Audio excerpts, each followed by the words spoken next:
ईश्वर का बंधन एक ही जगह है, न धन से न तुम्हारे मान से, और बड़ी बड़ी तपस्याओं से भी तुम्हारे बस में नहीं आने वाला है। कितनी तपस्या करोगे? तपस्या तो हिरण्यकश्यपु ने की थी कि शरीर में दीमक लग गया था, फिर भी मौत मिला उसको। रावण कितना बड़ा तपस्वी था। ये जितने भी तुम जिनको असुर कहते हो ना, जिनको राक्षस कहते हो, तुम्हें जानकर आश्चर्य होगा कि हम तुमसे 1 करोड़ गुना ज्यादा बड़े सब तपस्वी थे। हम तो आज एक एकादशी और एक सोमवार का व्रत करते हैं तो भी भरत कर लेते हैं। व्रत नहीं, भरत हो गया। मतलब केला भी 2 दर्जन खाए लिए, 2 लीटर दूध भी पी लिया, रबड़ी भी ढकार गए, उसके बाद भी नाम है व्रत हैं अभी हम। जिस दिन व्रत हो जाए माताओं का तो पति का तो फिर मत पूछो। आ गए हम व्रती हैं, आपको समझ में नहीं आता। और पति देख रहा है कि केला खाई जा रही है, सुबह से रबड़ी खाई जा रही है, वो भी मनाता है कि इसका व्रत न हो बाकी सब हो। ये व्रत हो तो 7वें आसमान पे रहती है। व्रत का अर्थ होता है संकल्प। भारतीयों ने संस्कृत छोड़ दिया और मनमौजी अर्थ निकालने लगे।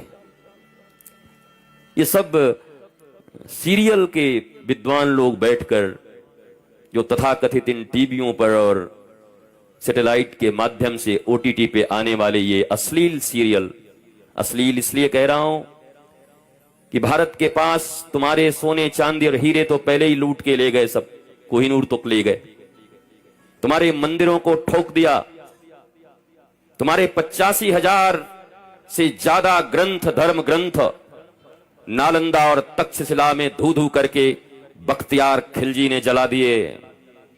बचे तो तुम्हारे पास कुछ भी नहीं है। अगर कुछ बचा था तो भारत का केवल और केवल सामूहिक परिवार और उसका संस्कार, जिसको सीरियल आज छीनने पे लग गए हैं। मत मिटने देना मेरी माताओं। अगर ये परिवार टूटा भारत का और हमारे संस्कार मिटे इन सीरियलों के कारण, तो अब भारत के पास कुछ है नहीं। ये आक्रमण है तुम्हारे ऊपर।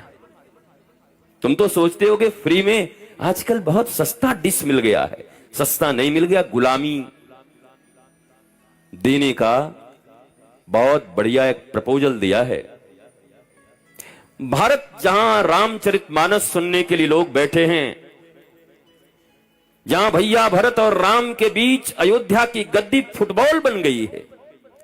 दोनों किक कर रहे हैं, राम जी मार रहे हैं तुम्हारा है, भरत जी कह रहे हैं आपका है, आप बड़े हो।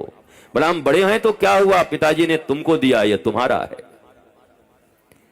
इस रामचरितमानस के, रामायण के अखंड पाठ लोग करवाते हैं। मेरे पास तो एक आदमी आया, कहा गुरुजी अखंड पाठ हम काहे को? बोला भाई से मुकदमा जीत गए इसके लिए। हम के बढ़ाओ, इसकी बुद्धि देखो इसका।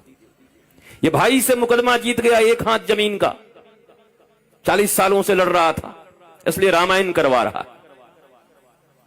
पूरी रामायण की इंसाइक्लोपीडिया यही है, मर्म यही है कि जहां सत्ता फुटबॉल और गेंद बन गई है, भगवान राम के लिए सत्ता महत्वपूर्ण नहीं है।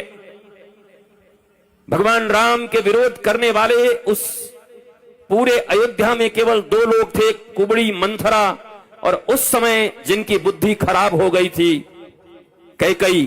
बाकी सारी अयोध्या, यहां तक पिता ने भी कह दिया था भरत तो तुम्हारी बात मानता ही है, पर हे राम, चूंकि सेना के सेनापति भी आप हो, आपके पास पावर है, आप मुझे कैद कर लो, जेल में डाल दो और शासन करो।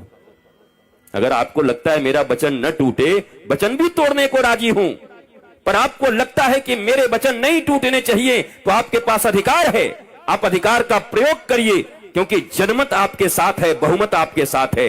पूरी अयोध्या की जनता चाहती है। आज भी तो जनमत से ही सब कुछ चल रहा है।